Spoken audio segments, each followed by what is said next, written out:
I need some advice on what to do. I've recently decided on confessional Lutheranism. And coincidentally, the same week, the LCMS Church opened for the first time since the start of the pandemic. Things are seeming to go well until I realize they don't practice closed communion like they should. Almost everything else about this church is perfectly fine. It's just that they leave the table open for all believers regardless of their agreement. For some, this predicament might just mean that they can find another church, but for me, that's not an option. The only other church near me is ELCA, and that's not going to happen, ironically, for the same reasons, right? Another issue in all of this is that I have not yet been baptized. I'm growing impatient about it, especially now that I believe the biblical doctrine of baptismal regeneration. Yeah, understandably. Are you talking to the pastor directly about that? I mean, really, talk to this pastor directly about all these things as you join. I went online to ask about this, and advice I hear is mostly that I should talk to the pastor about it. It's the truth. He's the only one that can answer the narrow question of your context. The problem is I'm an introvert, so the idea of telling a pastor essentially that I believe they're sinning is frightening to me. I can understand that. Have you read the book Silence, by the way? It's a book about introversion. It's not good to call it introversion. Call it being stimulant sensitive. But you might check that out if you want to think about the gift that you have in introversion and how to wield it better.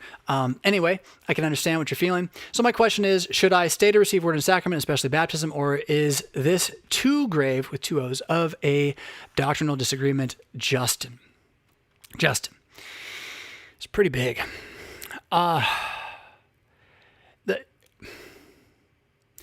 The long and short is that it's a Trojan horse. It means there's something else. It's not by itself. So as far as you can see, it's fine. There's some other smoke. It is smoke. It's a lot of smoke, actually. If it's that open and they really say, all who are Christians can come, there is a distinct brand of liberalism at work in that announcement. And it's an old one. It's been there a long time.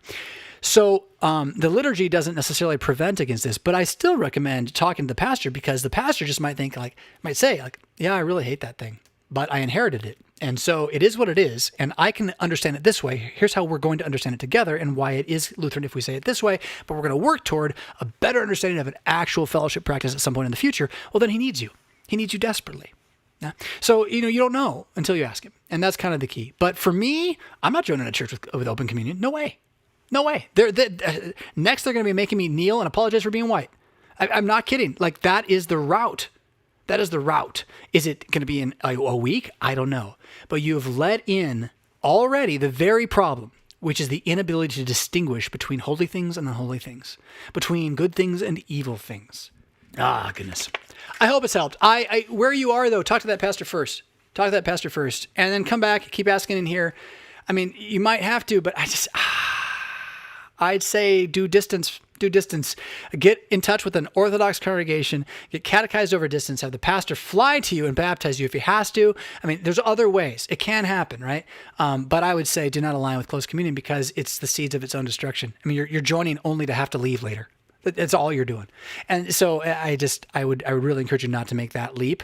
As much as you want baptism, remember, baptism is the confirmation of what God preaches to you externally, so as you cannot deny it. Yes, it does regenerate you, but it is not as though you are not regenerate already. Can you cling to it in your moment of weakness in the same way? No, you cannot. And that's why being baptized sooner than later is great. And honestly, when you meet with your pastor, say, would you baptize me today, please? I know it. Question me. I need it for my conscience, please. And if he says no, drive to the next church, any church that she has the Trinity, get baptized and leave. I mean, I don't really mean that. Call another Lutheran pastor, but we'll get to you somehow. Give us some time. We'll get to you.